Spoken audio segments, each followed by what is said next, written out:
अस्सलामुअलैकुम, बोल news headquarter से खुशामदीद। मैं हूं सैयद रजी। मैं हूं युसरा नजम और मैं हूं बुशरा हक। बुलेटिन में सबसे पहले बात करेंगे पाकिस्तान की कौमी सलामती पॉलिसी से मुताल्लिक बहुत बातें की जा रही थी। आज 74 साल में पहली बार कौमी सलामती पॉलिसी आई। मुईद यूसुफ ने ये बात की।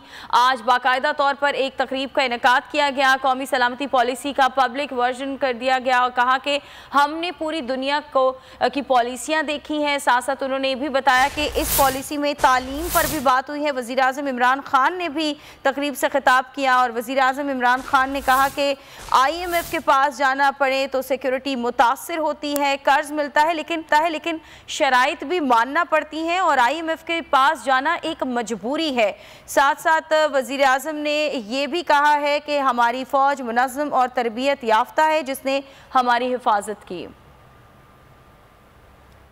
जो ये इनसिक्योरिटी आई पहले से ही, जो 1948 में पहली उनके साथ कॉन्फ्लिक्ट हुई और उसके बाद 65 में, तो वो जो सारा हमारा माइंडसेट था वो सिर्फ वन डायमेंशनल था कि हमें मिलिट्री सिक्योरिटी की ज़रूरत है, कि सिक्योरिटी की बड़ी डायमेंशंस हैं। अब हमारी सारी कोशिश है कि जो हमारी सारी गवर्नमेंट है, पब्लिक है, वो सब एक डायरेक्शन में जाए।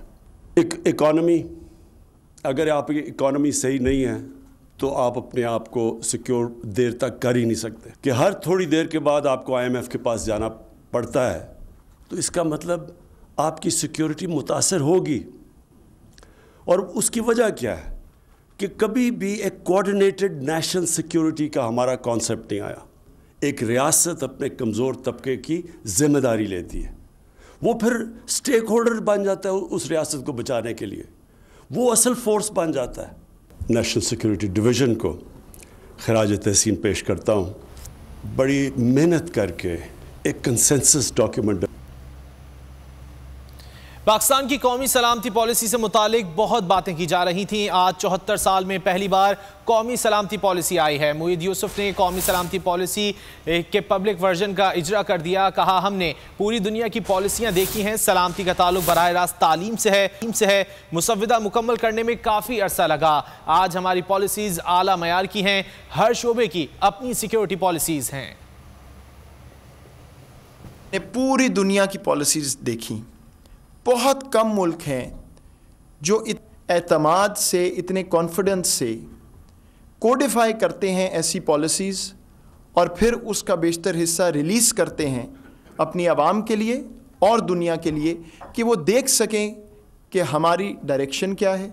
पाकिस्तान का जो आम शहरी है उसका फ़िज़िकल और माशी तहफ़्फ़ुज़ रिस्पॉन्सिबिलिटी होगी स्टेट की और नंबर 1 प्रायोरिटी होगी। गुड गवर्नेंस के बगैर या वो चीज़ें जिसमें ट्रांसपेरेंसी और अकाउंटेबिलिटी है, आप उस डायरेक्शन में नहीं जा सकते जहां आप अपने आम शहरी को वो तहफ़्फ़ुज़ देंगे। तालीम एक और शोबा है। हम तालीम तो दे रहे हैं लेकिन उस मयार की नहीं जहां ये चीज़ पूरी हो सके। अगर वो नहीं होगी तो इकोनॉमिक सिक्योरिटी नहीं आ सकती। हमारा फोकस जियो स्ट्रेटजी पे तो मौजूद है, रहेगा। जिस खित्ते में हम रहते हैं हमारे पास वो ऑप्शन नहीं है उससे हटने की, लेकिन आगे चलते हुए मज़ीद एम्फसिस हमारी जियो इकोनॉमिक्स, जिसका मतलब है कि हमारी लोकेशन राहदारी के लिए इस्तेमाल हो, डेवलपमेंट पार्टनरशिप्स के लिए इस्तेमाल हो और तमाम दुनिया को हम इनवाइट कर सकें कि पाकिस्तान में आके सरमायाकारी भी करें और पाकिस्तान की इकॉनमी। आपको बताएंगे वफाकी वजीर इत्तलात फवाद चौधरी ने पार्लियामेंट में अपोजिशन की नाकामी पर ट्वीट पैगाम में तस्वीर और शेर के साथ तबसरा किया है। लिखा, तो शाकिर आप सियाना है, साढ़े चेहरे पर हालात न पूछ। पार्लियामान में अपोजिशन को एक बार फिर शिकस्त हुई। इंशाअल्लाह 2023 के इंतखाबात में ये चेहरे पार्लियामान से मुकम्मल बाहर होंगे। नून लीग का और जरदारी ग्रुप का 2023 का इंतखाब आखिरी इंतखाब साबित होना है। वफाकी वज़ीर इत्तलात फवाद चौधरी ने पार्लियामेंट में अपोजिशन की नाकामी पर ट्वीट में पैगाम में तस्वीर और शेर के साथ तबसरा किया। उन्होंने लिखा, पार्लियामान में अपोजिशन को एक बार फिर शिकस्त हुई है। इंशाअल्लाह साल 2023 के इंतखाबात में ये चेहरे पार्लियामान से मुकम्मल बाहर होंगे। इस्लामाबाद हाईकोर्ट ने अदलिया पर दबाव की तहकीकात के लिए कमीशन तश्कील देने की दरख्वास्त के काबिल समाअत होने पर फैसला महफूज कर लिया। चीफ जस्टिस अतहर मिनुल्लाह का कहना था कि जो फरीक बराह रास्त मुतासिर ना हो वो कैसे अदालत से रुजू कर सकता है। अगर दरख्वास्त गुजार को शक है कि मिसकंडक्ट बेंच की जानिब से हुआ तो फिर इंक्वायरी भी जजेस की होना चाहिए। अदालत ने साकिब निसार ऑडियो की फॉरेंसिक से मुतालिक भी अटॉर्नी जनरल से मावनत तलब कर ली।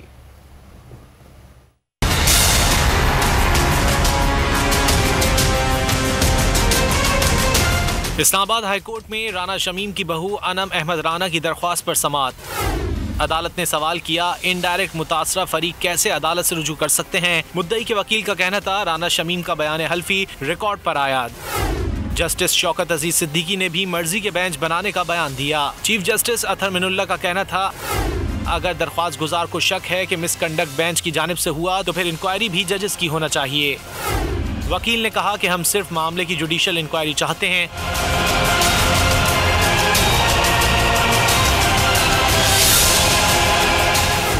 अदालत ने दरख्वास्त के काबिल समाअत होने पर फैसला महफूज कर लिया। दूसरे केस में अदालत ने साकिब निसार ऑडियो की फॉरेंसिक से मुतालिक भी अटॉर्नी जनरल से मावनत तलब कर ली। इससे मुतालिक एक दरख्वास्त में कहा गया था साबिक चीफ जस्टिस साकिब निसार की मुबैना ऑडियो की तहकीकात के लिए कमीशन तश्कील दिया जाए। और गुज़िश्ता रोज़ मुल्क की पार्लिमानी तारीख का एक सियाह दिन था। तारीखी महंगाई में पिसते अवाम पर मिनी बजट मुसल्लत कर दिया गया। जिंदगियों को बदतरीन बनाने पर अवाम पाकिस्तान तहरीक इंसाफ को कभी माफ़ नहीं करेंगे। अपोजिशन लीडर और मुस्लिम लीग नून के सदर शहबाज शरीफ की ट्वीट में हुकूमत पर शदीद तनकीद। लिखा, अवाम अपने वोट की ताकत से उन्हें दफन कर देंगे, ये सिर्फ वक्त की बात है।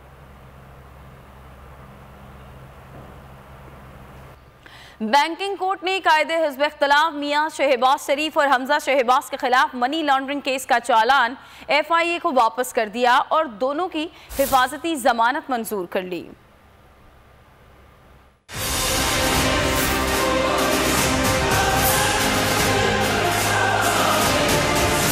शहबाज शरीफ और हमजा शहबाज की मनी लॉन्ड्रिंग केस की समाअत FIA ने बैंकिंग जराइम अदालत में हतमी चालान पेश कर दिया। FIA ने बैंकर्स के किरदार की तहकीकात से मुतालिक रिपोर्ट भी जमा कराई। रिपोर्ट में कहा गया है कि कोई बैंकर इस जुर्म में मुलव्विस नहीं पाया गया। मुअज़्ज़िज़ जज ने इस्तफसार किया कि अगर अदालत ये फैसला करे कि यह केस किसी और अदालत में चलेगा तो दरख्वास्त जमानत का क्या होगा। वकील ने बताया कि दरख्वास्त जमानतें भी दूसरी अदालत में मुंतकिल हो जाएंगी। अदालत ने शहबाज और हमजा की अबूरी जमानत की दरख्वास्तों और अदालती दायरा इख्तियार के नुक्ते पर फैसला महफूज कर लिया। रहनुमा नून लीग हमजा शहबाज ने कहा है कि इंतजार की घड़ियां खत्म हुआ चाहती हैं, इमरान नियाजी को भागने नहीं देंगे। लाहौर में मीडिया से गुफ्तगू में उनका कहना था कि सियासी जमातों के साथ मिलकर आवाम के मफाद में तब्दीली लाएंगे। इलेक्शन कमीशन की स्क्रूटनी कमेटी ने उन्हें सर्टिफाइड चोर करार दिया है। हमजा शहबाज ने वजीर आला पंजाब पर रिश्वतखोरी का इल्जाम भी लगा दिया। इमरान नियाजी अपनी आंखों की पट्टियां खोल दो, बनी गाला की पहाड़ी से नीचे आके उतर के देखो, तुम्हें पता लगे कि ये अवाम के दुख कितने गुना बढ़ गए हैं। और ये जो पेट्रोल बढ़ने जा रहा है उसके बाद पेट्रोल की जो कीमत है वो पाकिस्तान की 74 साल तारीख में सबसे बुलंद तरीन सतह पे होगी। जो इलेक्शन कमीशन की स्क्रूटनी कमेटी की रिपोर्ट है उन्होंने इसको सर्टिफाइड चोर डिक्लेयर कर दिया है। झूठे शख्स से जिसका नाम इमरान नियाजी है इसको भागने नहीं देना। मेरे पास मुस्तनद इतला है कि ऐवान वज़ीर आला में चाहे वो पुलिस अफसरान हैं चाहे वो ब्यूरोक्रेट हैं, रिश्वत के सौदे ऐवान वज़ीर आला में बुज़दार साहब खुद करते हैं। ऐवान के अंदर तो सियासी जमातों के साथ मिलकर तब्दीली लेके आएंगे, अवाम की बेहतरी के लिए, किसी जाती लालच के लिए नहीं। और इंशाअल्लाह मुझे उम्मीद है कि PTI की क़यादत के अलावा और जो सियासी जमातें ऐवान में हैं वो पाकिस्तान का दर्द रखती हैं, इन खिलवाड़ करने वालों का मुहासबा करेंगी। और मिनी बजट की मंजूरी का मामला सेनेट इजलास पर छाया रहा। हुकूमत और अपोजिशन आमने सामने आ गई। यूसुफ रज़ा गिलानी ने मिनी बजट को IMF के शराइत नामा करार दे दिया। वजीर ममलिकत अली मोहम्मद खान ने कहा अपोजिशन ने कल कौमी असम्बली में मनफी तर्ज अमल अपनाकर पार्लिमान की वक़्त कम की। उन्होंने सेनेट अरकान के शोर शराबे पर कहा कि बात नहीं सुननी तो वॉकआउट कर जाएं, जिसके बाद अपोजिशन अरकान ऐवान से वॉकआउट कर गए।